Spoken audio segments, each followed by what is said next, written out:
Again, please take a moment to silence your mobile devices. We would like to remind you that food and drink are not permitted in the theater. Also, please note that photography and audio and video recording is prohibited. Thank you.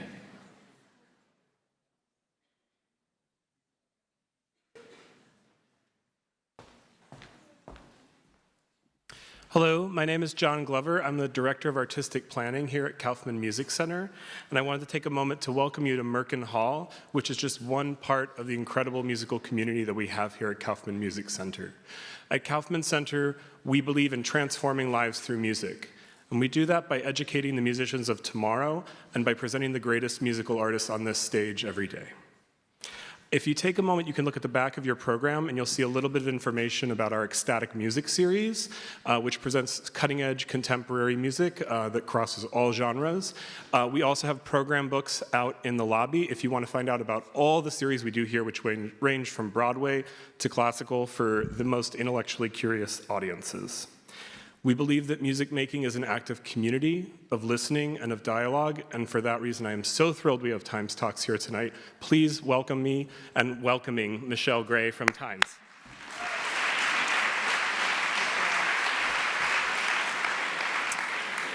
Good evening, everyone. I'm Michelle Gray, the Creative and Programming Director of the New York Times live conversation series, TimesTalks. For over 20 years, TimesTalks has paired New York Times journalists with the brightest and boldest creative minds from the fields of art, literature, theater, film, politics, and social justice. I'm delighted to welcome you to tonight's event with Jodi Kantor and Twohey, the Pulitzer Prize-winning New York Times reporters who broke the news of Harvey Weinstein's decades of alleged sexual harassment and abuse. The duo will discuss their upcoming book, She Said, Breaking the Sexual Harassment Story That Helped Ignite a Movement, which includes thrilling behind-the-scenes details of their investigation of Weinstein.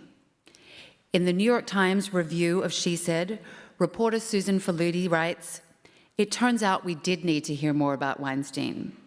And the more that Kantor and Twohey gives us draws an important distinction between the trendy ethic of #justice and the discipline, professionalism, and institutional heft that actually got the job done." Moderating tonight's TimesTalks is Wesley Morris, a critic at large for the New York Times, as well as co-host of the Times podcast, Still Processing. Please join me in giving a very warm welcome to Wesley Morris, Jodi Kantor, and Twohey.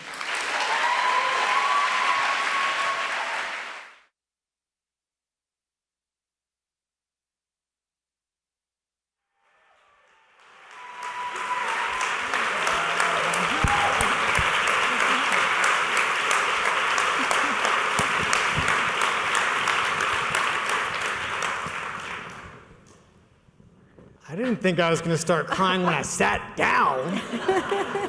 It's for later. Hi, welcome. Thanks for coming. Thanks for being here. Thanks for asking me to do it. Do you guys want to say hi to people in the audience? I think we just wanted to start out by expressing our gratitude to everybody in this room. There are people here tonight who helped us produce this journalism, colleagues from the Times, people who helped us produce this book. There are people here who we write about in great detail in this book.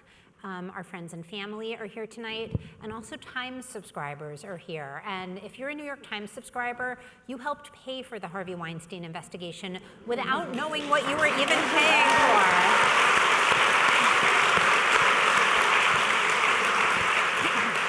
So we're just really thrilled to be with you and to be with you, Wesley. Thanks. It's nice to be here, too. So I think, first of all, how are you doing? Great. We're good. Okay. Because, I mean, you're on my radio, you're on the podcast. This is like, I don't even have to look for you guys, you're just there. So, good on you. But I guess what I'm actually asking you is, like, how have you been? Like, how has this experience been for you guys? And I guess part of the question is, like, what has your sleep been like? Because the way the book is structured, it's not about you. So I'm here tonight to ask you guys some questions about you. So yeah, how have you been? I think that we are just so relieved. With that first Weinstein story, we had been able to, piece together, connect some of the dots, and then we basically we burrowed away in this windowless office in Brooklyn where we continued to report and try to bring together so many other pieces of the puzzle. Right. And so for so many months after months after months, we were doing this reporting and making new discoveries, and we were really only able to share it with ourselves as we sat there in our sweatpants and sweatshirts. And so I think that the last several weeks have been a relief that we're finally able to share so much of this material with the rest of the world. But y'all, you know what I'm saying. Like, were you stressed out? How did what was the stress? How did you manage it? There's stuff in this book that, barring things that people say about me on Twitter, most people will never experience what you experienced in doing your job. I think honestly, our biggest concern, and this was true with the Weinstein story and with this book, is about our sources. For example, Erwin Ryder is here tonight. If anybody, does Erwin want to stand up for a second? Erwin, are you out there? He's back there. Okay, he's back there. He's waving his hand. Erwin was essentially the deep throat of the Weinstein investigation, and we quoted him a little bit in an article in December 2017, but for a long time we were keeping the secret that Erwin had, while he was working at the Weinstein Company, he had been like a 30-year employee of Harvey Weinstein's, that he had provided us essential information and documents that helped us break the story. We thought it was really important for Erwin to come forward in this book for all sorts of reasons, to tell the true story, to take you behind the scenes, to show you that a man played a major role in this investigation. And also, in some ways, we thought it was the best protection in terms of a source, sort of coming into the sunlight and the protection that can provide. But I was definitely nervous before publication because I just thought, what does it mean for him to finally say out loud that this was his role, and also tell the backstory of what had happened at the Weinstein Company for years before and what had motivated Erwin to finally help us, which was a lot of frustration at not being able to successfully confront and solve the problem inside the company. So, certainly, like we definitely were anxious and worried and hopeful that the book would be received in the spirit in which it was intended. But most of all, we were worried about the people in it. Good on you.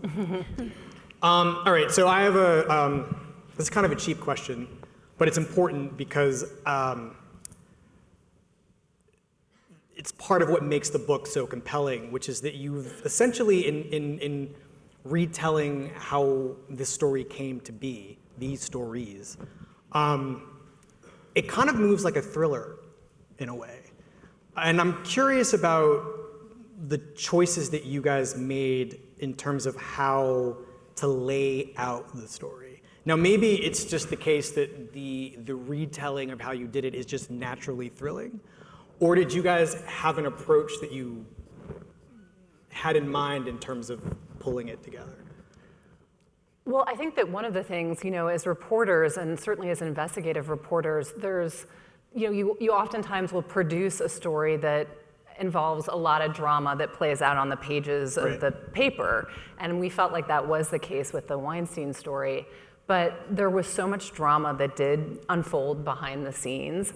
And we really thought it would be, because the story had come to mean so much to so many people, we were so excited to have the opportunity to basically start to piece that together on the page and pull the curtain back on what that actually looked like as it was in motion. And so this book includes, for example, the first hushed phone calls with famous actresses who were so scared to go on the record. In the first, Jodi's meetings with, hushed meetings with Erwin Ryder at a Tribeca restaurant. the moment when Harvey Weinstein barged into the New York Times in the 11th hour, and with with his high-powered lawyers by his side, and folders of information that he was going to use to try to smear the women who were preparing to go on the record or be part of our investigation. All of those things played out initially off the record and in secret.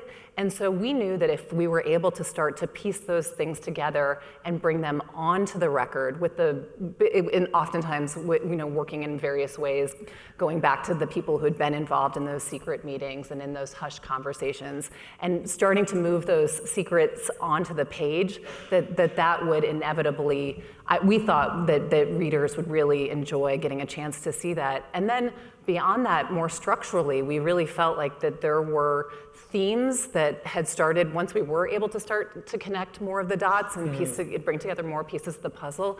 There were also so many aspects of our reporting that really started to fall into various themes. Like, for example, the enablers, the machinery that was in place, the people like Lisa Bloom, a pretty surprising figure who had worked by Weinstein's side. We'll get to her. Right, exactly. And so, we were able to kind of, the people, the high-powered lawyers and other people who had enabled Weinstein sort of naturally came into a chapter, the question of complicity, the Weinstein Company, the individuals and institutions who had glimpsed wrongdoing over the years. What did they do?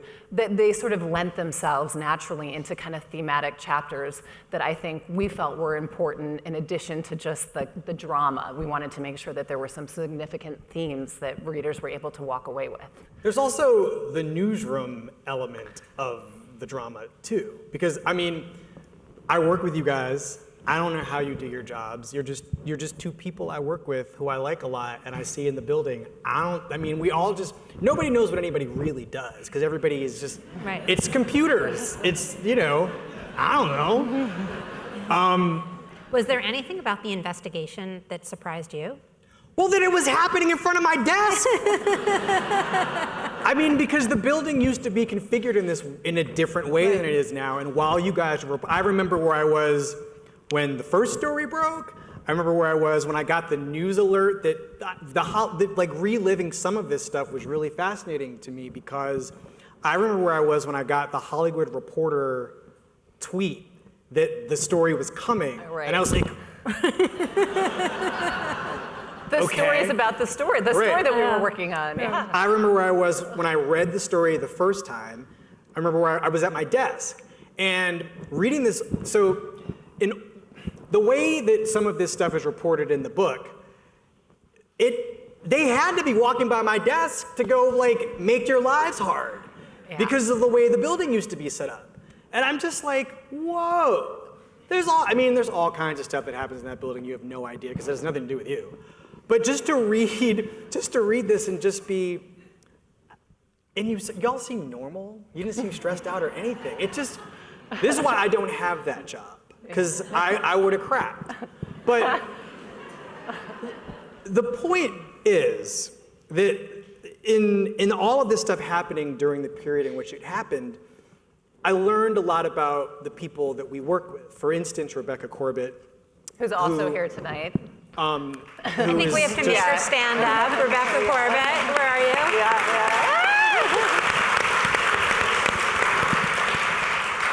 So our editor.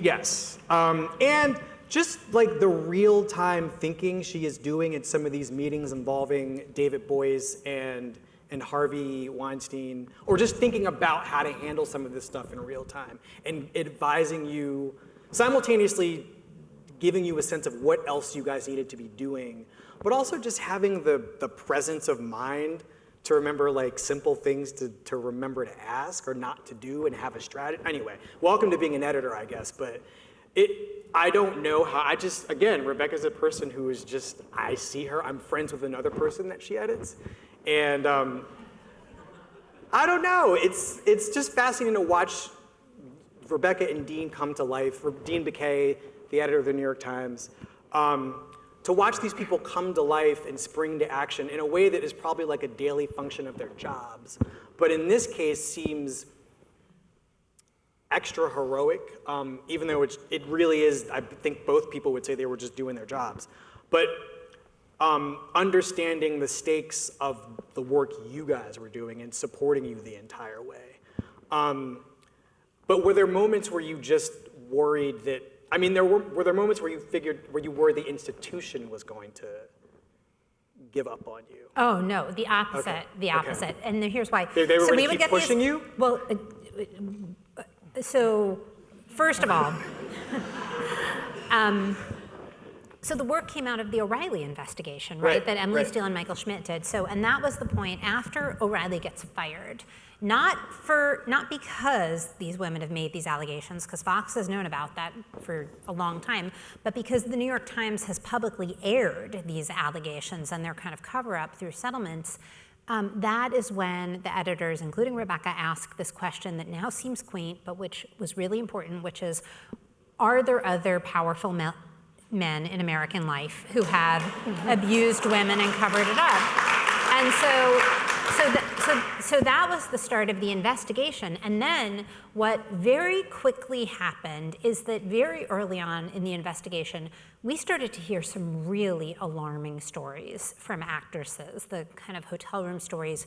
Rose McGowan tells us a story, Ashley Judd tells us a story, Gwyneth Paltrow tells us a story. Think about how different those three actresses are, and we're hearing this within a month. It's all off the record, but their accounts kind of match in these weird ways. They vary in severity, but it was very clear that there were, like, as Rebecca often says, like, there was a there, meaning there was something that really needed investigation.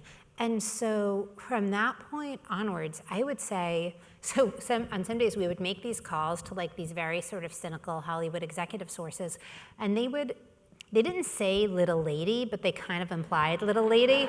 They would be like, you'd have to sit through these lectures on the phone, which is often part of being a reporter, and they would say, being a woman who's a reporter, or being I think anybody? all reporters get it. We can get to the gender dynamics of the reporting in a sec if you want to, but I think all reporters get this, and they would say this is a non-story, everybody's known about this for ages, and then they would also say, like, the New York Times is gonna shut down your reporting, and one day Arthur Sulzberger, who's also here in the audience somewhere, is gonna come over to your desk, and he's gonna tell you to halt reporting, and you're not gonna know why, but you're gonna have to go on to the next project.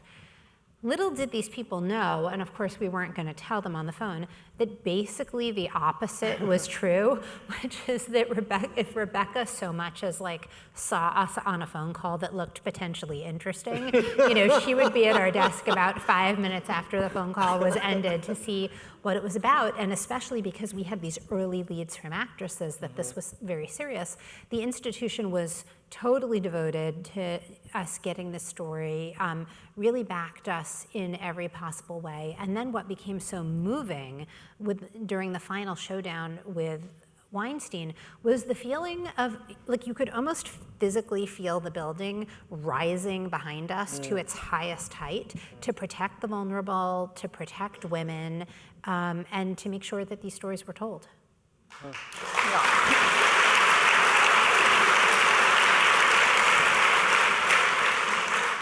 So I want to talk a little bit about, speaking of how you tell these stories, one of the more astonishing things in the book to me is, and this was true when the story broke, but you spend a lot of time, there's some time spent in the book thinking about non-disclosure agreements. And they're one of the most evil legal instruments I have ever read about. I have signed them, but I never thought about, but what am I gonna sign? I know the husband. But the idea that these terrible things could happen to these women, and they'd have to sign a document upon accepting a settlement, that they couldn't talk to anybody about it, their husbands, if they needed to go to, if they went to therapy, the therapist would also have to sign an NDA. I like to know how the NDA is legal, but I understand why in some cases it would be, but in this particular case it just seems purely evil. But how did you guys think about the tiptoeing you'd have to do to get around that and to convince women to break them and to violate them? Well, I think that secret settlements really emerged in the course of our reporting as one of the most kind of systemic examples of a thing that was being used not just in the case of Weinstein, but in cases of sexual harassment and sexual assault across the country. And in the case of Weinstein, we were able to determine in the course of our reporting that he had paid, that basically there had been at least 8 cases in which women, from 1990 to at least 2015, in which women had come forward and accused him of sexual harassment or sexual assault.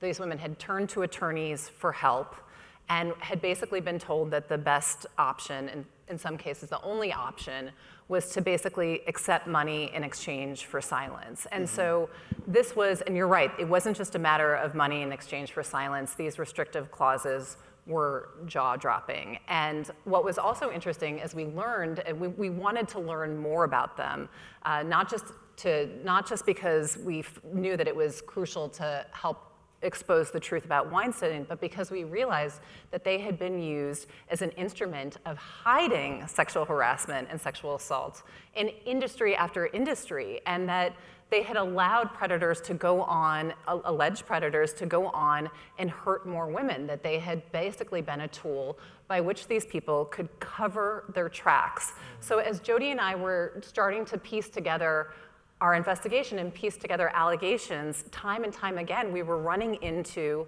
in some cases, literally knocking on doors of women who, in one case, there was one woman who I had tracked down who had been working for Weinstein in 1990 as a young, it was her first job out of college, and she had allegedly been sexually assaulted by him.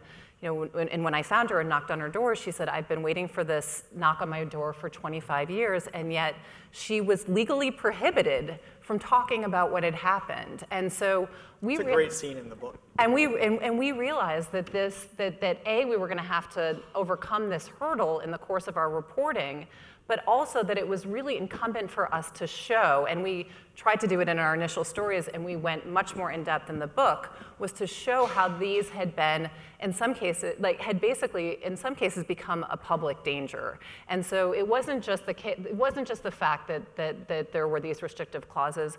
There were also some really surprising figures who had been involved in these settlements, right, including Gloria Allred. One of probably the most famed feminist attorney in the country had been involved in a settlement that her firm had helped negotiate a settlement that had silenced another alleged victim of Weinstein in 2004. So it was just the tentacles and the kind of we really think that this continues to be, and these are settlements that are still being signed to this day. Because I mean, just to pause you for a second, I mean, the thing that I deduced in terms of having legal representation push you into I mean, maybe this is like lawyering 101, but it seemed extra evil to me under these circumstances. They took, what was it, 40% of the settlement?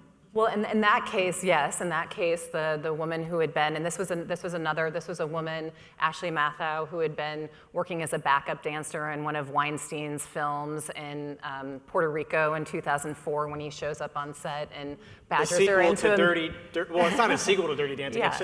It's another version of Havana Nights, basically, is I think. Yeah. And badgered her into, I mean, this was part of the, capital T, capital P pattern that Jodi and I ultimately were able to figure out in the course of our reporting. Had badgered her into a meeting in his hotel room and had, allegedly sexually assaulted her behind closed doors. And then following that had paid her a settlement that was negotiated by Gloria Allred's firm. And Gloria Allred's firm took a 40% cut of that payment. And when in 2017, when the Weinstein story broke and all of these allegations were starting to spill out, she thought, "Oh my goodness, I can't keep quiet about this anymore. I want to tell my story in the pages of the New York Times." And when she went to Gloria Allred's firm, they said, "We're not going to support you in that decision. We won't even confirm that we represented you." Yeah. So there's your warrior for women, Gloria Allred. Well, there were surprising, I mean, you're touching on something which was that there were surprising in the course of our reporting, especially for the book, as we continued to try to figure out exactly what had happened behind the scenes, there were really surprising, the people, there were so many surprises, the people who helped bring the truth to light and the people who helped keep it secret. Well, how do you figure, I mean, what do you, I really wonder, so Lisa Bloom, who winds up being a somewhat major legal figure in the Weinstein case. Gloria Allred's daughter. Gloria Allred's daughter. I wonder what those conversations between these two, what's Thanksgiving like? Oh, I have literally asked that question. I just don't know. Forget how do they sleep at night? Like, how do they eat? How do they, I mean, the people they represent now who probably didn't, I mean, I learned from you guys that those people probably didn't know about their relationship to the Weinstein case. Like, how do those people feel? And like, what are their respective firms obligated to disclose about the previous work they did, especially regarding this? But I think what's so interesting about them as a mother-daughter pair is that we're asking sort of the problems with what they did were different, right? So Megan just very different. Right, Megan just explained the sort of tough questions we would ask of Gloria Allred, which is that if you're a warrior for women, how can you be in the business of doing these secret settlements that are so, we understand that people want privacy, but ironclad secrecy that protects an alleged predator is something totally different. But the reason why Gloria is interesting isn't because she's exceptional, it's because she's representative of our whole system. This is the way we deal with sexual harassment and abuse in the United States often. There's a secret system essentially for muting these claims. Lisa Bloom is a whole other story because that's the business she comes from, but then she goes to an entirely new place. She crosses over to the other side and she essentially says, instead of helping women, I'm going to help Harvey Weinstein. And look, I can't answer your question about her psychology because I think that is so beyond the reach of investigative journalism, but not criticism. Yeah, but there's. Can I borrow your book for a sec? Oh yes, but I got the page number. Okay, great. So there's a line I want to read you because I think it's the most psychologically interesting line. So basically, if you haven't heard about this memo, which a lot of people have by now, this is her audition memo for working for Harvey Weinstein, and she's explicitly stating in this memo, I will smear for you, I will manipulate for you. The memo is directed primarily at Rose McGowan, who has tweeted about a producer who everybody thinks is Harvey Weinstein, but she goes on to do a lot of the things in this memo. We know because we have her billing records that she submitted to Weinstein, and we also know, I mean, there are women in this room, I think Catherine Kendall is here, I think Dominique Huet, I hope I'm saying your last name right, is here. These are women who have very serious allegations of misbehavior against Weinstein. And yet she says in this memo, before she does any of this, she says, I feel equipped to help you against the Roses of the world because I have represented so many of them. They start out as impressive, bold women, but the more one presses for evidence, the weaknesses and lies are revealed. So psychologically, I'm saying, what does that say about all the work she's done in the past? Does she not believe her own clients? Does she really believe that beyond like a few stray exceptional cases, there's really a pattern of like woman after woman lying about these kinds of allegations? So I can't, you know, she wouldn't really speak to us when we went to her with this memo, and that's one of the, and I'm sorry she wouldn't because that's one of the questions I most wanted to ask her. Okay, I want to read number 4 in her manifesto of crime and criminality against not believing women, because it's really. Do you remember number 4? I mean, tactic number 4. Counter. Number 4 is positive reputation management. Oh, yes. You and this is a part of her. This is her plan for like how they're going to combat the allegations. And I'm reading it because there's a kind of like self-interested, self-amused finality at work here that is astonishing to, like, I don't know, I feel like the number one rule in all of human life is don't write anything down. Just don't tweet as like number 7. Just don't write anything down. Because I'm gonna read it. Well, and in front of an audience full of people. And she closes by asking that they move to like a secure, like Too late, offline. lady. Yeah. You and I come out publicly in a preemptive interview where you talk about evolving on women's issues, prompted by the death of your mother. The Trump pussy grab tape, I'm adding, like there are typos in this, in her letter, so I'm just gonna read past them. Trump pussy grab tape and maybe nasty, unfounded, hurtful rumors about you. This will be headline grabbing if you express genuine contrition for anyone who you hurt, while emphasizing it was always adult consensual behavior. You thought that was enough at the time, but now realize it's more nuanced, that a power imbalance means something, etc., etc., etc. I'm not gonna read anymore, but I mean, this is like, what are there, 7 points? 6 points. And basically a PS, which is my favorite, a reminder, would you please connect me with David Boies so that I can get retained? Mm-hmm. Right, yeah. And we should not forget David Boies, because there has been a lot of attention paid to Lisa Bloom and Gloria Allred, and there are certainly questions of, I think, hypocrisy in the case of Lisa Bloom, to say the least. But I think it's also important to remind people, and we pay him attention in the book, that David Boies, one of the most famed litigators in the country, who helped win the case of gay marriage before the Supreme Court, was actually Harvey Weinstein's biggest defender and worked with him most closely for not just 1 year, but for 15 years, right, helping him spin and conceal and evade scrutiny. And when you think about the number of women who have allegations dating from that 15-year period, it's a lot of women. He was there a lot of the time. And we hadn't known. He had received some attention at the time of our initial article, but in large part because he had he had basically helped Weinstein execute a contract with Black Cube, a private investigative firm made up of former Israeli intelligence officials, which basically had a contract to stop our investigation on behalf of Weinstein, and was promised a $300,000 bonus if it succeeded. And that was a contract that was executed by David Boies while his firm was simultaneously doing work for the New York Times. So he got a lot of, there was attention paid to that at the time, but what we realized in the course of our reporting, we really wanted to try to figure out what was, we know the outlines of what he did now, but we were trying to figure out the why of it. And he says, listen, once you go work for a client, you're loyal to them, and you don't fire. It takes extraordinary circumstances to fire a client. In the course of doing interviews for this book, he said he had no regrets about his handling, the way that he represented Weinstein over those years. But we were also able to obtain some emails that showed that these two men, that David Boies wanted to get into the film industry. He does participate in the film industry on the side.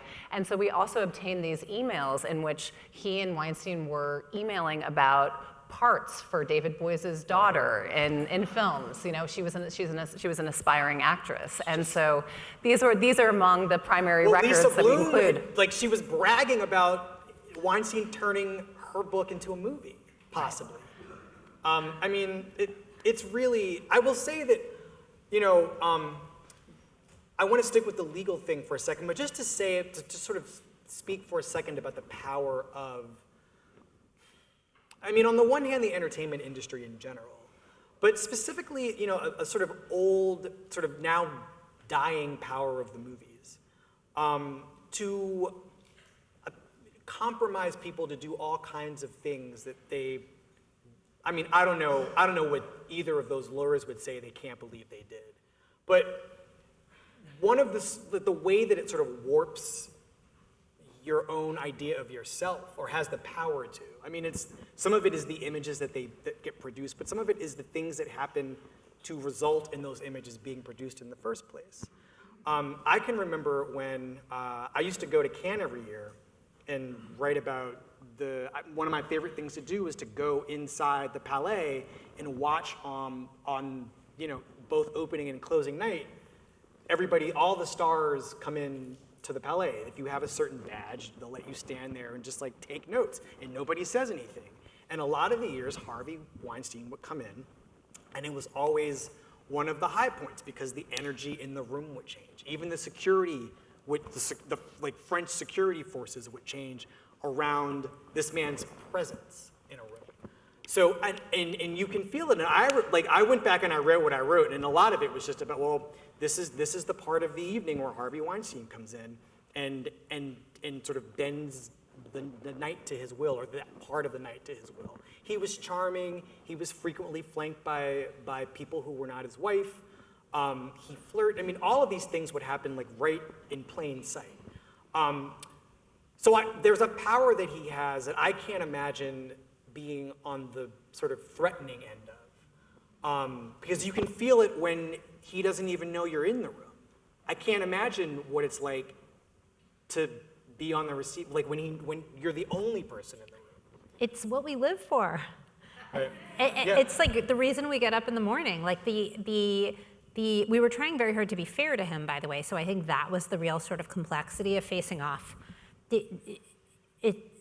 A lot of what that final showdown is about how do you be fair? How do you act in a fair way to someone who's like attacking and threatening you? Because we had this, you're balancing the dual obligation to be strong and be forceful with the obligation to be correct and be fair and genuinely listen to what he's saying.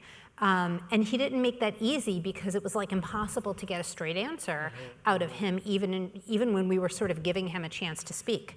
But I want to speak to something you said earlier about the power of the movies, because I think you are absolutely right. That is the weapon he wielded again and again and again. And I think the core thing to understand about these stories that so many women have about him is that most of them are about work. And they're about women who have these ambitions and these dreams and these ideas of whether they were actresses or assistants who wanted to be producers. And part of what is so galling about these stories is the way he used that against them. And that I found in reporting these stories just as disturbing in a way as the sort of physicality of the stories that these women have to tell. But I also think that power of the movies is part of the answer to this question of why this story had such extraordinary impact that we certainly never intended. And that's because the movies are like, I mean, you've said this kind of thing much better than I have.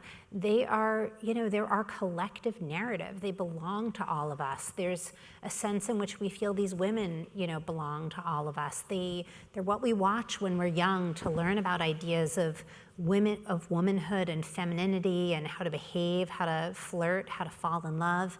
And early, even though I had no idea that the story would have the impact that it had, I felt this recognition in the first few months of the story, this feeling of like,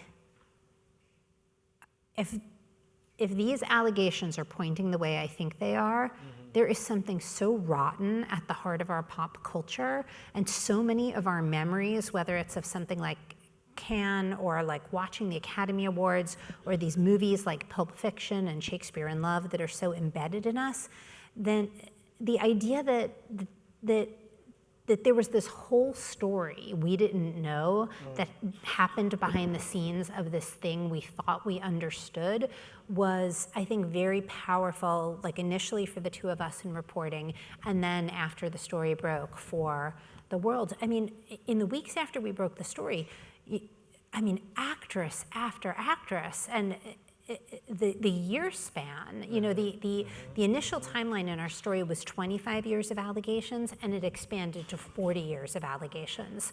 So this is more than one generation of show business. It's basically two generations. Well, I can remember growing up and hearing all kinds of jokes on like late night talk shows about casting couch jokes. Yeah. It's just a part of the. It is a part of the culture that I think.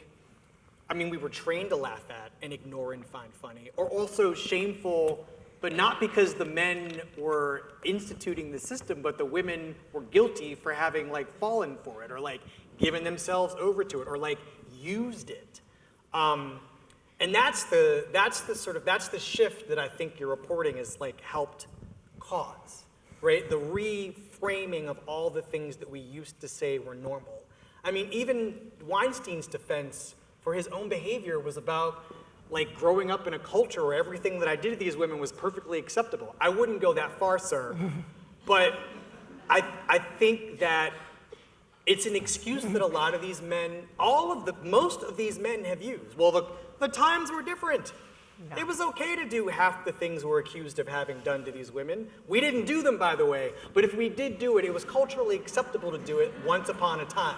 Well, and well, first of all, and that tactic number 4 from the Lisa Bloom memo played out in the course of our reporting. There was a moment where we decided that we were going to accept a sort of invitation to engage from Harvey Weinstein's side.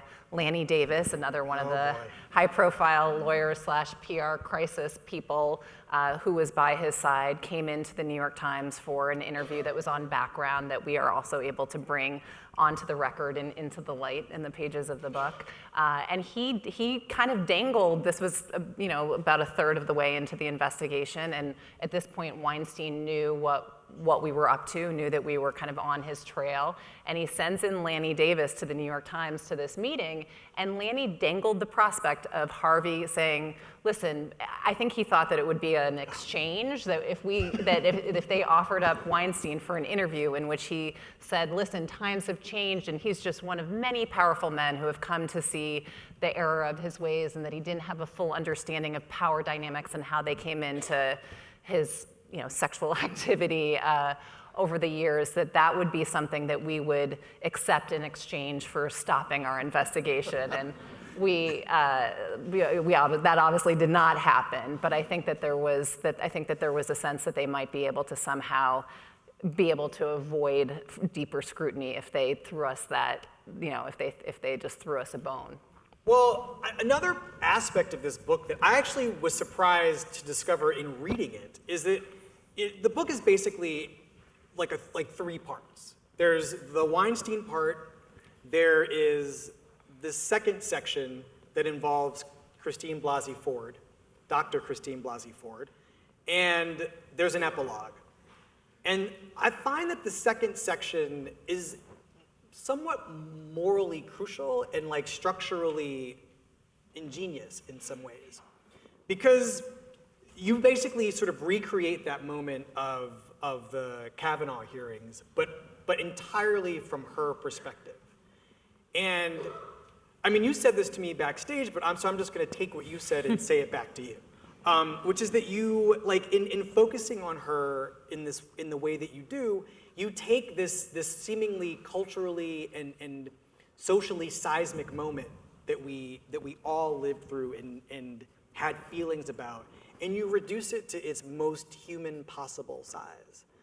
And in reading it, there are 2 things that occur to me, right? You have, on the one hand, in the Weinstein story, woman after woman after woman making these, like, just appalling accusations.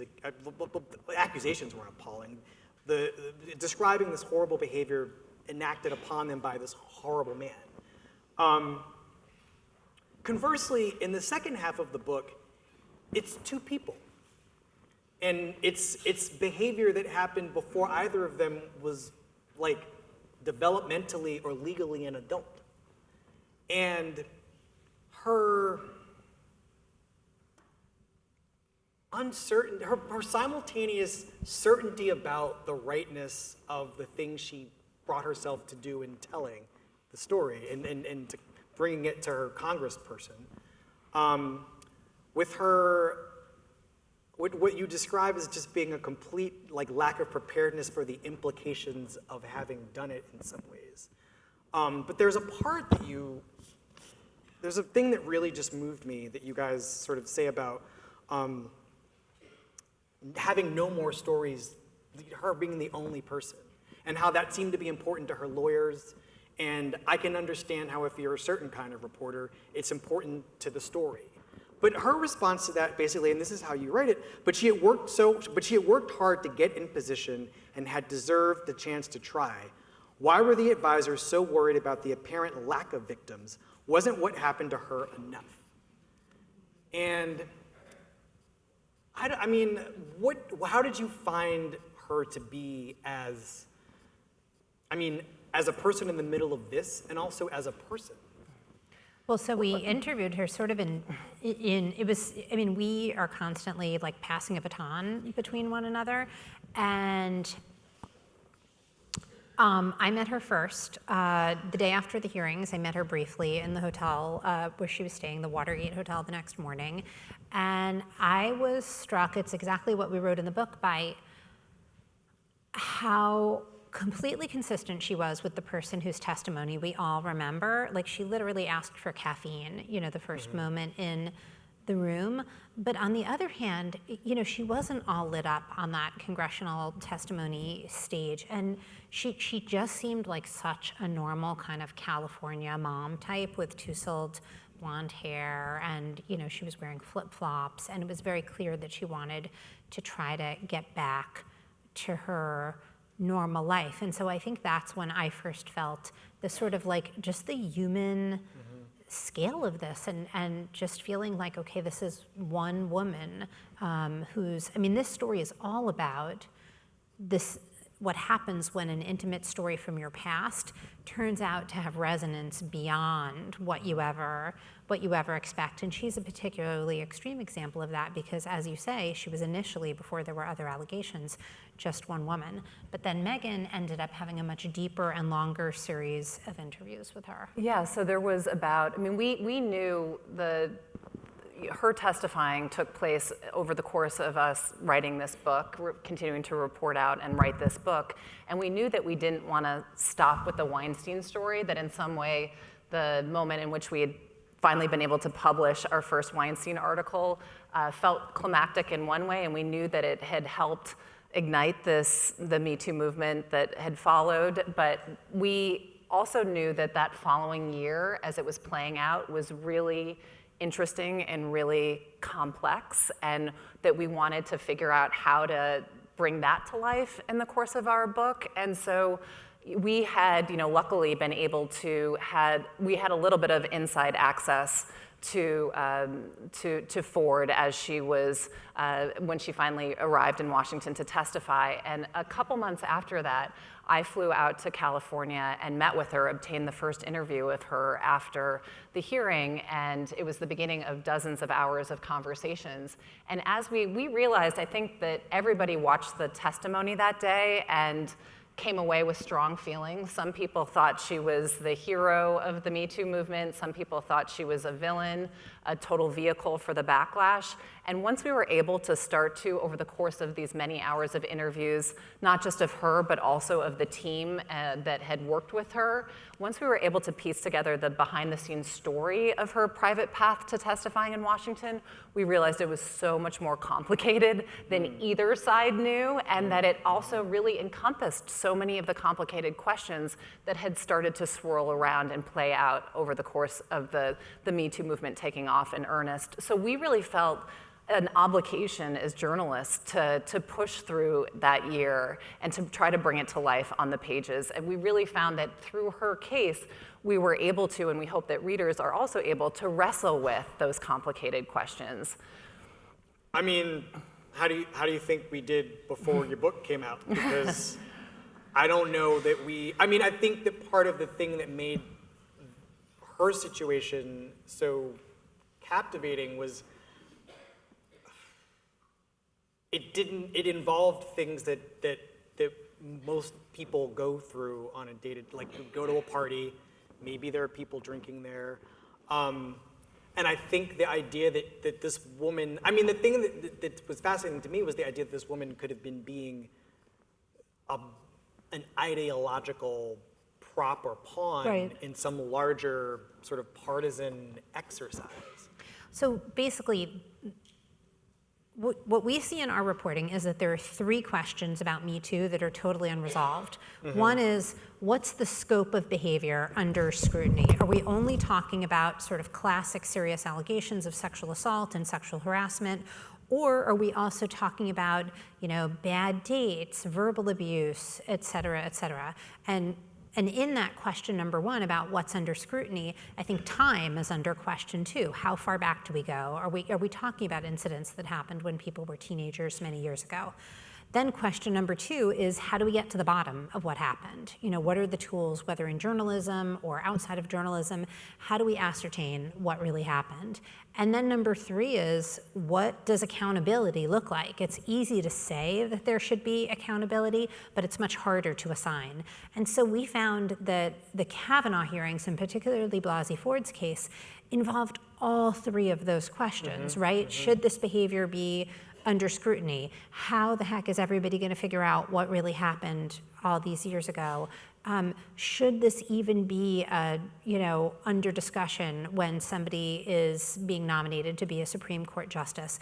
And what we often find, not just in this, but in a lot of the sort of messiest Me Too cases, is that these questions get all intertwined, right? It's like if you look at the case of former Senator Al Franken, there's been a lot of debate about whether or not he should have resigned that Senate seat or not, but there's also a lot of debate about what happened in the first place. So it's sort of like, how can you decide whether or not he should have kept the Senate seat if you're not even totally sure what happened in the first place? Well, the problem that we're sort of talking about too is that a lot of this stuff is extra legal, right? It is the things that have been most captivating in a lot of ways are things that will never get near a courtroom. So we become, in the movies, Exactly. in one sense, the Weinstein story was fascinating on the one hand because of its scope and its ugliness, but on the other hand, we were implicated in that story. We're as much responsible in some ways, we're as much, not directly responsible, but we bear some relationship to empowering that man to then degrade these women. And I think the way that you're thinking about, your 3 aspects of what's happened in the Me Too movement is fascinating because in many ways it's kind of up to us to figure out what to do. Because there's never really, shamefully won't be a judge in a lot of cases, but in other cases, they are extra legal and they're purely matters of behavior and etiquette. And how is that adjudicated amongst ourselves? And that particular case was striking because it really was for us to figure out in some ways. Well, it was also for the Senate Judiciary Committee to figure out. Yes. And they were, I thought it was really interesting that, Anita Hill had a really interesting opinion piece right around the time that the discussion of Ford going to Washington and testifying was being negotiated. And she pointed out that it was remarkable that, decades after she had testified about Clarence Thomas, the Senate Judiciary Committee still did not have a protocol for dealing with allegations of sexual harassment or sexual assault. And so I think that we also were able to show that in the course of that in the case of Ford, here was somebody who never had any intentions of becoming, this was a sort of private individual who was not an activist, was not extremely political, who just felt like she had a civic duty and obligation to come forward with this information to the people who might be making a decision, who were going to be making a decision about this whether or not this person was fit to hold this lifetime appointment on the highest court in the land. And along the way, there were so many other additional forces that came to bear and basically propelled her into this one of the most controversial figures in the entire Me Too movement, and that there was, and that there were sort of political forces that came to bear. There were the questions of sort of the legal representation that she had along the way. There were and then also just she became this vehicle for so many people's hopes where Me Too was going, and then she also ultimately became a vehicle for the people who were saying that this had gone too far. So I think that it was interesting because we were sort of culturally having this conversation and making decisions about her and what she was doing. But there was also a body right there, the Judiciary Committee, that had, that basically, did not have a protocol and were making up the rules as they went. And so we were also able to sort of piece together some of those sort of structural problems that were at play and how things played out there. So we're gonna turn it over to you guys to ask these women questions in 1 second. But just so you know, there are microphones on either side of the hall, and you can just line up behind them, starting now if you want. And my last question to you guys is basically, what has surprised the two of you most about these last 2 years?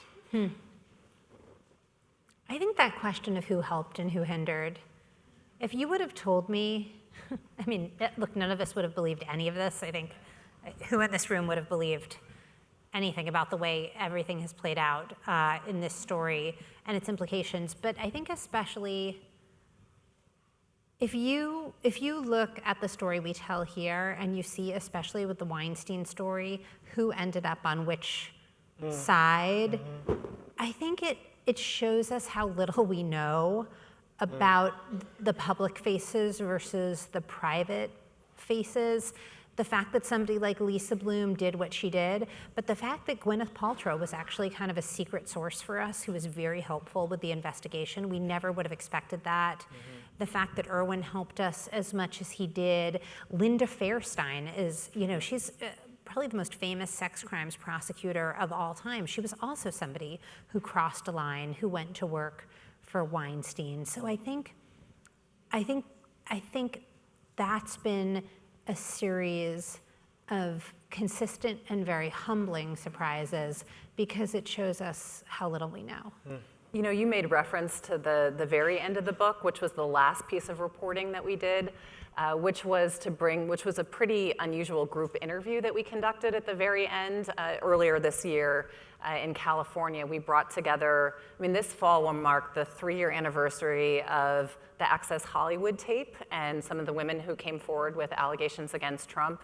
I had reported on that at the Times. I was one of the people who was part of the campaign team at the Times. I had worked with some of the women who came forward with allegations against Trump. It was also the 2-year anniversary, where this fall will be the 2-year anniversary of the Weinstein story, breaking the Weinstein story, and it'll also be the 1-year anniversary of Christine Blasey Ford testifying. And so earlier this year, we brought together women who had been central in all 3 of those stories. So one of the women in the room was Rachel Crooks, one of the first women who came forward with allegations against Trump.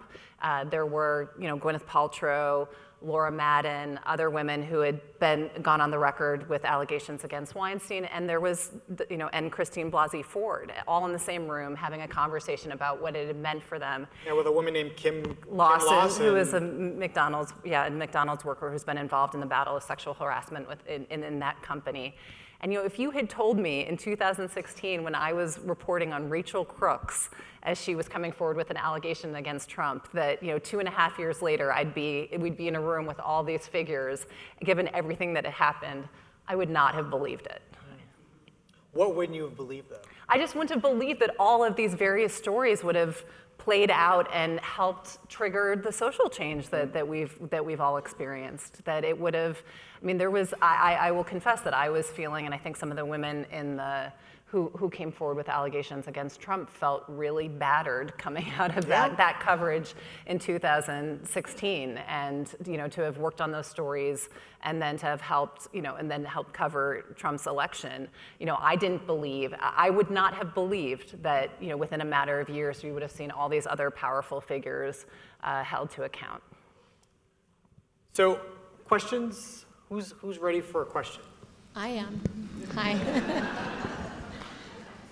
First, I just want to say thank you for your brilliance, your skills, your journalistic talent to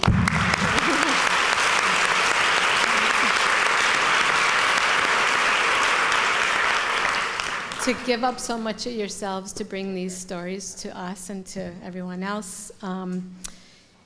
During your reporting, you must have made a very strong connection with the people you interviewed, with your sources, to build their trust. And that's something that doesn't come easily. And with that, is there any investment in your relationship with them moving forward? For example, people really open their lives up to you, and that does not happen often. So when that does happen, when you have that intimacy with your sources, you're sort of not just hearing their story, but you're owning it. So my question is, how do you move forward from that yourself? And do you share with them as you move forward? Is there a way that you can strengthen your bond with them by having them release that information with you? I think what's so interesting about your question is that it's such an unusual bond, because there's so many things this relationship is not. You're not their friend. You're not their therapist. It's a professional relationship, and part of our jobs is to be very clear about what we're there to do. These friendships can it's funny that I said that. These relationships can sometimes take a turn towards friendship, and in our case, we were reporting on our own cohort in many cases, because if you look at the concentration of Weinstein's alleged victims, a lot of them are women in their 40s. So we'd be sitting across the table from people who were a lot like us in certain ways. We had a lot in common with, but so sometimes in those interactions, you're actually doing little reminders of your job. Like, you might intentionally take out a notebook or turn on a tape recorder or lay a pen on the table, because what you're trying to tell them is the goal of this. I'm so honored by the time we're spending together, but the goal at the end of the day is not for this to be a private relationship, but for it to have this very public outcome. And so you want to gently you want to tend to that part of the relationship and that part of the potential outcome, because if not, you wouldn't be doing your job, and you might even in a weird way be sort of deceiving them with a false intimacy that I think doesn't ultimately ring true. So I think the question you're asking for us is really interesting now, because these women have now been really public. We're on the other end of that relationship with them. And in fact, there's a woman named Rowena Chu, who is a very key Weinstein victim, because she worked at the company. Her story involved a lot of cover up. There was an especially elaborate settlement that helped silence her and her colleague Zelda Perkins. And she's on the record in this book for the first time. So, what I can tell you now is that we're in close touch. We're talking or texting very frequently. Thankfully, I think the public reaction to the material that she shares in the book has been very understanding and very compassionate. But when the reaction isn't like that, for example, what Megan experienced with some of her Trump sources she wrote about, it can be much harder, because I think you described very honestly in the book a sense of you really felt responsible in a way, even though you knew it wasn't your fault. You had assured these women that going on the record was a real public service, and so then to watch them be attacked it was just really difficult for everybody. And we're just constantly working within the sort of boundaries and guidelines of journalism, with the belief that by doing our jobs and doing our jobs well, we're going to serve our source. That's the best way we can serve our sources, is by following the rigorous journalistic process. So, and that often involves in this case with these types of allegations, we're going beyond saying, okay, can you simply tell us what happened, to, well, did you tell anybody else? Is there any record of this? Can we go out and talk to those people to whom you confided? And all of that kind of process of corroboration and due diligence, which ultimately protects them and protects the journalism. We really see that as the best service we can do for these sources. Thank you. Hi. I was invited to this talk by my daughter, and I'm here with my daughter and daughter-in-law.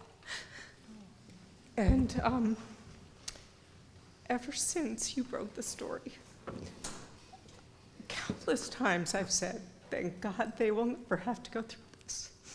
Because it's in the open, and it doesn't happen, it can't happen the way it used to happen. So thank you for that.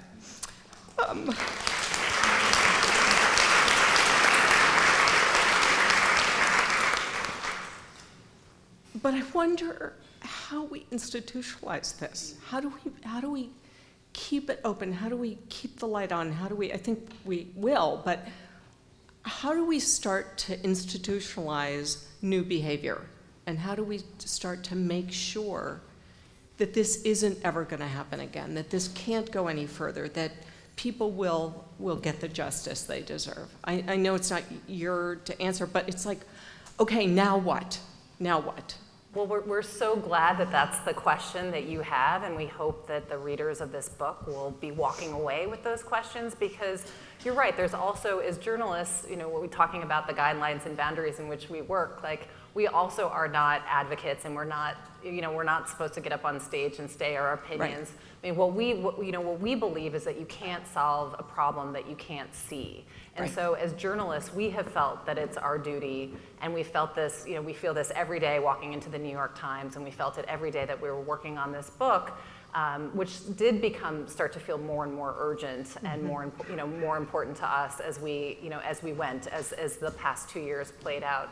Is that I think that what we showed here is that in a time when the truth can seem so fractured, that actually if you are able to, that powerful sources, when brave sources come together and when they're matched with strong institutions, that when you unearthing the truth and publishing it can make a difference and can bring about social change.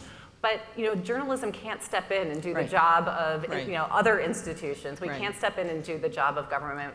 We can't single-handedly figure out what to do about people, whether or not we want to be in a country where people use these secret settlements to silence victims and cover the tracks of predators. But what we want, and what we feel like we really wanted to do in the pages of this book, is to help provide a roadmap to the questions that we do think that everybody needs to kind of walk out of here tonight thinking about and figuring out, trying to figure out. Okay, thank you. Yeah.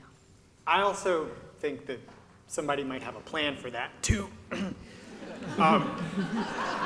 sir. Thank you so much for this. This is an incredible read, and all the work that you've both done over the last couple of years has been astonishing. As a journalist, it's been an incredible piece of that behind the scenes of pulling the curtain of how the entire process has been done and all the work that you continue to do. I'm curious, as journalists, what is it that you learned through the entire process? You both have incredible histories of stories that you've broken and things that you've reported on, but what is it that you learned particularly in the Weinstein story that was different than other stories, and what is that you're going to bring with you for the next one? That's such a great question. I think what I learned the most from the initial Weinstein story was about the chess game of facing off with Weinstein himself. Because I had written about powerful institutions and powerful people, but nobody quite like him. And there were a couple of strategic decisions we made in the course of the investigation that were were the ideas of, Rebecca Corbett or Dean Baquet, or in some cases Megan, that I learned a lot from. I mean, one was the decision not to talk to him off the record. That wasn't an unfamiliar concept for me, but this required a lot more discipline and fortitude, because, it's a game of strategy. And the problem with letting somebody, can someone here name what the problem is with letting somebody talk to you off the record? What are you allowing them to do? Exactly. You're essentially giving them permission to lie with impunity. And by forcing them onto the record, you're saying, say whatever you want, but it's going to have to stand up to public scrutiny. So I think the decision to do that really stood us in good stead. And then in the final face-off with Weinstein, because it was so heightened, and I've gone to people for response a million times, but never quite like this before. And I think what it really showed was that, the process is sound. the reporting techniques we use in this book, there's really only one of them that's very innovative, and that's the notion of using secret settlements as a kind of legal and financial trail to document allegations. And that's a technique that was really developed by our colleagues Emily Steele and Mike Schmidt, who did the O'Reilly story, and we were sort of like, we came right in their wake and borrowed some of their playbook. But everything else in the book is like a time-honored tool of journalism that journalists all over our newsroom use every day, that journalists across the country and across the world use every day. So you have to have this certain faith that if you trust the process and if you follow these steps, we're going to get to the right outcome. Even though some of them involve risk, like going to Weinstein with all these allegations and giving him time to respond was scary because we worried that we were exposing our sources to retaliation, but we had to do it. Thanks. So I'm not more curious, but I'm also curious about how you guys write together. What is the process of putting a book together or putting an article together? Yeah. Well, I mean, Jodi and I have now been working together for 2.5 years. I mean, we actually didn't even really know each other when we started on the Weinstein investigation together. I had been working on Trump up until having a baby in March of 2016, and Jodi started the Weinstein investigation that spring while I was on maternity leave. So I actually started the Weinstein investigation, joined her on the Weinstein investigation my first day back from maternity leave, and we had maybe had a handful of conversations before then, but really did not know each other. And so it's been interesting to have then quickly become attached at the hip in the course of this reporting and to have become partners in really sort of so many different meaningful ways, and to finally actually then start to put that onto the paper and onto the pages of this book. And we really wanted to bring readers along in the ways in which we sort of were constantly consulting each other in the course of our reporting. We went into almost every single conversation having decided, okay, like, what am I gonna say? I'm finally getting this person on the phone, or I'm finally gonna get a meeting, a face-to-face meeting. How do I handle this? And so we were so excited to also be able to bring readers into what our partnership looks like and in the course of our reporting. And then also in the process of writing, I mean, in the process of doing this book, we sat next to each other in a windowless office in Brooklyn, back to back, in our sweatpants, and really worked through basically every single sentence in this book together. So. Okay, they're gonna kill me, but we'll just take these questions and then we're done. I also want to thank you as a young female professional in a male-dominated field. It means a lot that you're bubbling up these conversations, and it puts a positive light on my future and the future of a lot of other young women here, so thank you for all your hard work. You both appear so incredibly poised now, and I'm curious, when you were really in the thick of the battle, it must have been really wonderful and enlightening in some ways, but also really full of dread. And I want to learn more about your emotional journey when you were really figuring out the twists and turns and how you kind of maintain that true north towards your journalistic integrity. It is really important to not make it about us, and especially if you're trying to be strong for your sources, you just cannot be a mess. You just can't. You just can't. I think there are women in this room who have experienced, both the pain of these experiences and the difficulty of telling a reporter about them, so they can maybe speak to this more. But I believe that victims don't want to be talking to a reporter who is like a slobbering mess and can't, and is making it about their emotional state instead of the person you're talking to.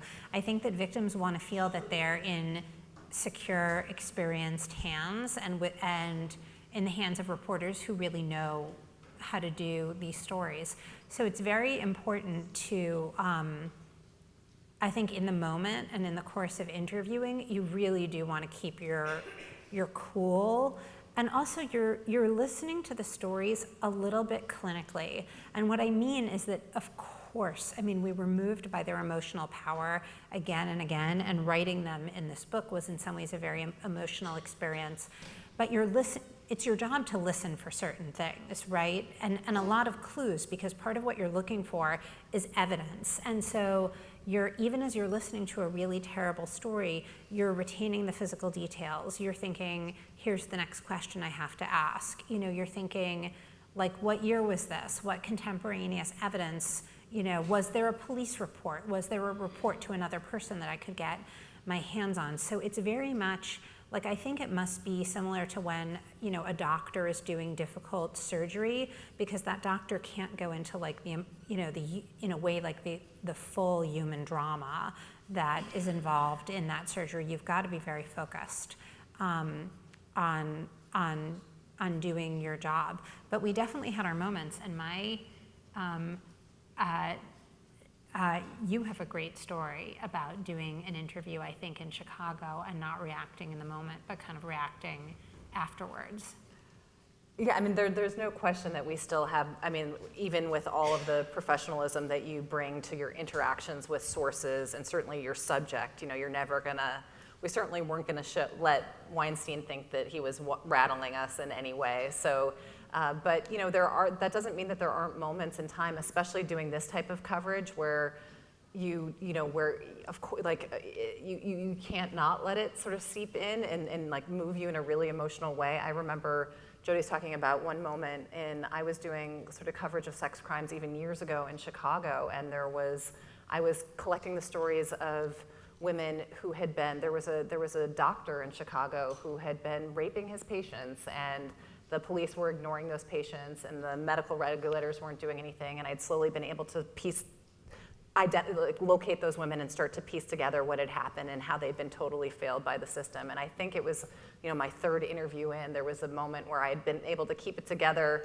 during the course of the interview, but when I left the house and got into my car, you know, I just rolled down the window and screamed. I was so angry by what I was starting to uncover. And there was also a pretty emotional moment in the Weinstein investigation at the very end when Ashley Judd was, you know, told Jodi, you know, the day before we were, I guess it was 2 days before we were about to publish the story, that she was prepared to be a named source. I mean, and she was prepared to go on the record, and she was the first actress to do that. There were 2 women who went on the record in that first story, and she was one of them. And you know, Jodi writes about this, that it did sort of, it was almost like collapsing at a marathon runner collapsing at the finish line. I mean, it was a pretty emotional moment for everybody in that, when she got that call.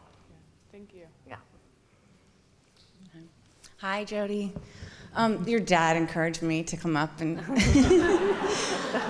but I just want to say thank you, because I was telling your dad Will you introduce yourself? Okay. My name is Catherine Kendall, and I'm one of the women in the second story. Yeah.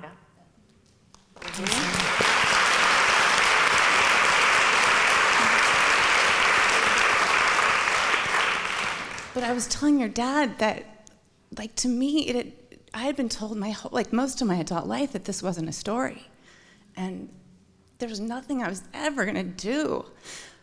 So when I talked to you, I kept thinking, I can't believe she thinks this is a story. And I was so grateful that you did. But there were 2 things I want to say. So I would never have been able to speak out unless you were there first.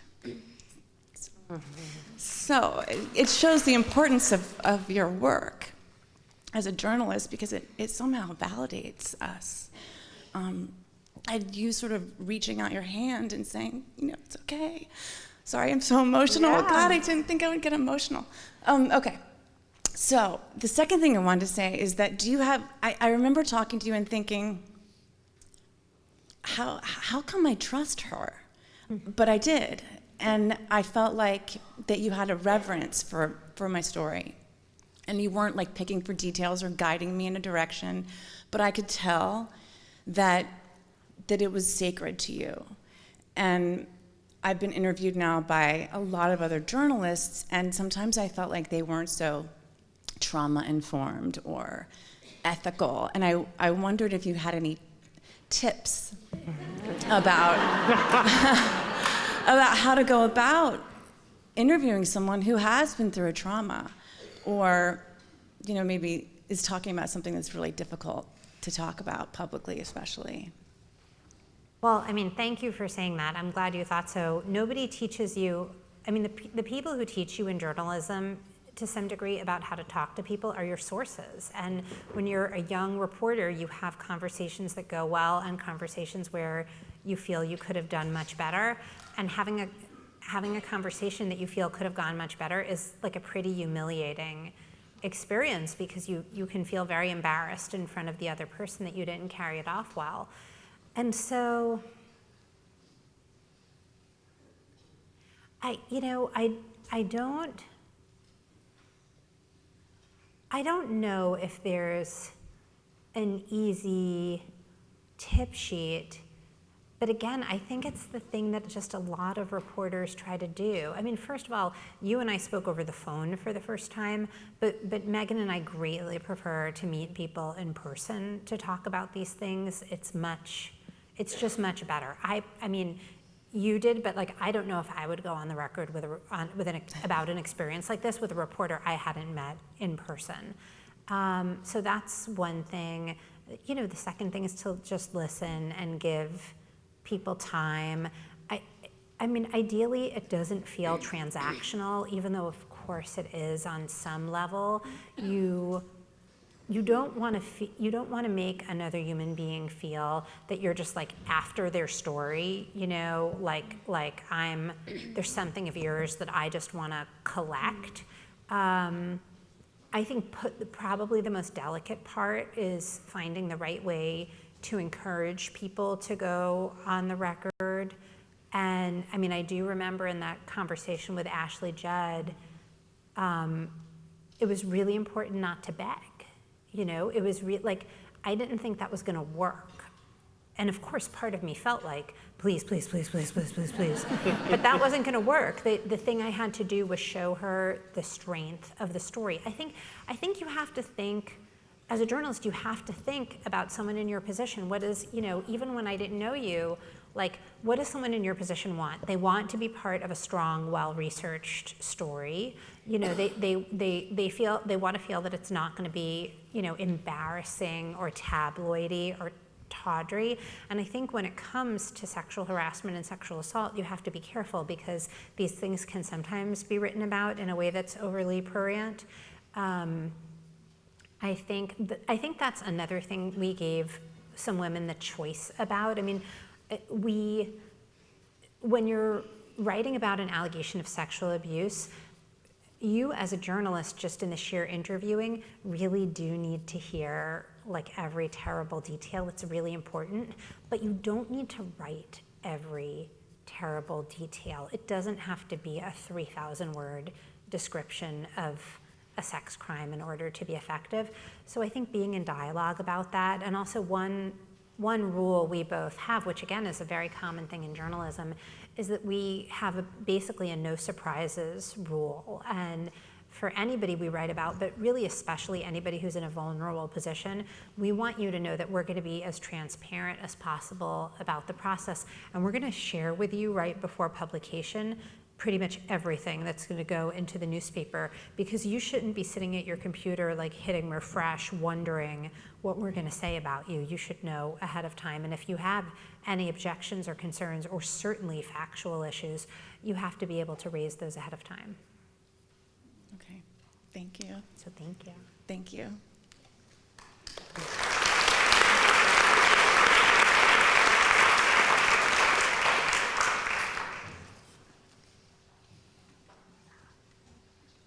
Hi. Hi. Hi. First, just thank you for talking about this stuff, so that me and my friends don't feel as scared that one day this is gonna happen to us. So, I was wondering that while you were talking about all these the stories that were happening, do you think that the same thing is gonna happen in my generation if it will, let's hope not, that people will react the same way? Because I've noticed, like, when all these new stories come out about the people who've had these things done to them, that people are just paying more attention, and like the boys are, when we're in the elevator, trying to give girls like more space and like backing away. And I was wondering, do you think that people are gonna, or that if that happened, more boys are gonna move to the Me Too side, and that they're gonna say, like, this needs to stop? Well, first of all, I mean, thank you so much for coming tonight and getting up and asking this question. I think it's a really good one, and I can tell you, I mean, we can't predict everything that's going to happen in the future. We don't have control over everything that's going to happen in the future, but what we can tell you is that there were people who participated in our investigation, women and other sources, who were motivated because they did want to help bring about better protections for people your age.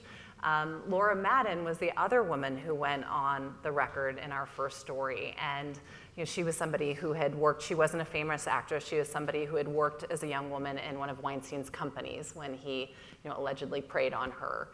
And she was, in the final hours when she was deciding whether or not to go on the record, she actually talked to her young daughters about the decision that she was facing, and they started to open up to her about some of the experiences that their friends had had. And she said that that was actually one of the things that pushed her over the edge. And she said, I'm gonna do this because I wanna help my daughters and their friends and your whole generation. So I think that you should just, once again, we can't predict what's gonna happen, but you just have to know that there are people out there who are absolutely motivated and determined to help make sure that things are safer for you guys.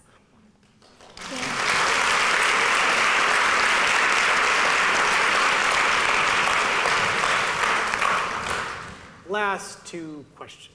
Hi, you spoke about how your reporting helped to spark a national conversation, but your rigorous and revelatory work also ignited a movement in countries like mine where a discourse like that what used to be unthinkable.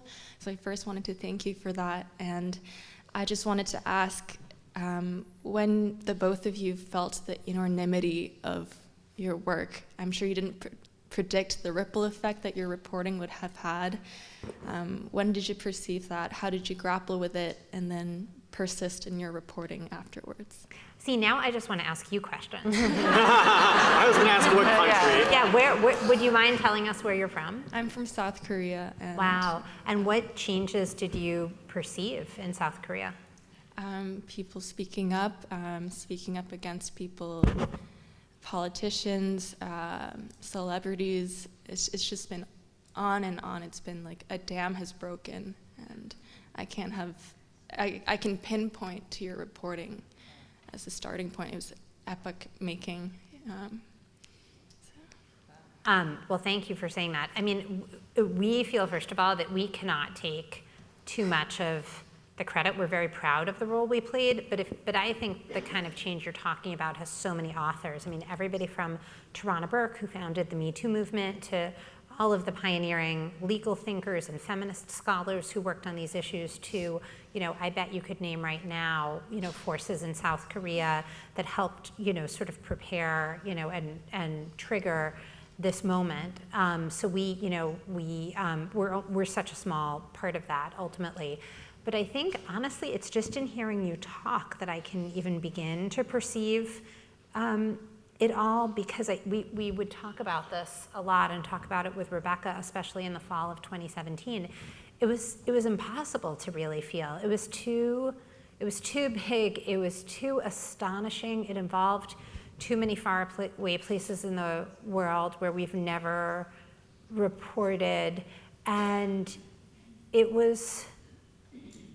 There's a lot of investigative journalism that's about like government secrets or corporate secrets, and those things are very important, but they can feel distant from our everyday lives. And this was investigative journalism that was ultimately about something that so many people had experienced. And I think more than the enormity of it was impossible to perceive, but what I could perceive was like the intimacy of it and the sense that it was so personal for so many people. But anyway, thank you for telling us that. Yeah. Thank you.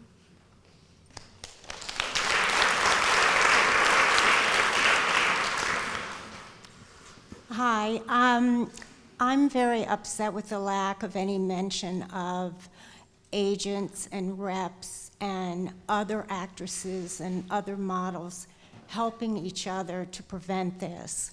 I was a model in Chicago for 10 years, and I call myself the only poor white girl at Northwestern.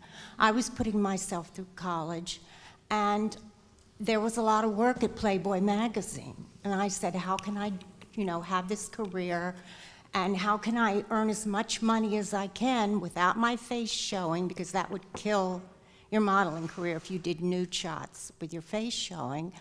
And so my agent told me everything, and the other girls told me, watch out for this photographer, watch out for that one, this one has parties who are bad. I mean, we all knew that a lot of these men were using their positions of power, and we were informing each other as to, you're in the modeling business. If you want to be in the hooking business or, the prostitution business, that's your business and that's your right to do that. But this is the modeling. So we never went to an audition in a hotel room. You were told if the client ever asked you out for dinner, do not go to his hotel because he'll, try to talk you into going up to his room. There were, we knew which photographers had louvers on their dressing room doors and would go and peek at the girls. I mean, it's crazy stuff that these guys would try to do, but all of the girls protected each other, and my agent, Shirley Hamilton, she protected us too, and then when some of these girls would get good enough, they'd move on to New York or to California if they wanted to act. And the stories that they would come back with from agents that I could name that all of you would recognize from the 70s, what these top agents were having these girls do, telling them they're not going to book them anymore if they don't go to the party on Friday night that some photographer was given. And you knew that that party that that photographer was given was just to get girls drunk and try to take advantage of them. So, I mean, we haven't addressed any of this tonight, and the only way we can help that little girl who was before me is to make sure there are no enablers of the Harvey Weinsteins. Oh, believe me, enablers, we believe me, we care about the enablers, we have reported on the enablers, and you raise a really good question. The Weinstein story wasn't about a single individual alleged predator. It was about those who enabled him, the individuals, the institutions, the companies. And you're right, it also included agents. There were agents in Hollywood that were, that would repeatedly send their actresses into meetings, work meetings at in Weinstein hotel rooms. Even when their clients reported back troubling encounters. And so we really felt like that was why we didn't want to just stop with the first Weinstein story. That's why we felt like we needed to continue reporting for months to probe that question, to probe the question of enabling, to probe the question of complicity. And I think that we really come out, it's not just these high-powered lawyers, it's not just the David Boieses and the Lisa Blooms who can make headlines, but it was absolutely the agencies, it was media companies that looked the other way. There was almost nobody who was kind of untouched and didn't somehow get a glimpse of Weinstein and look the other way. Well, thank you for clearing that up, because I'm going to go buy your book now. Yeah.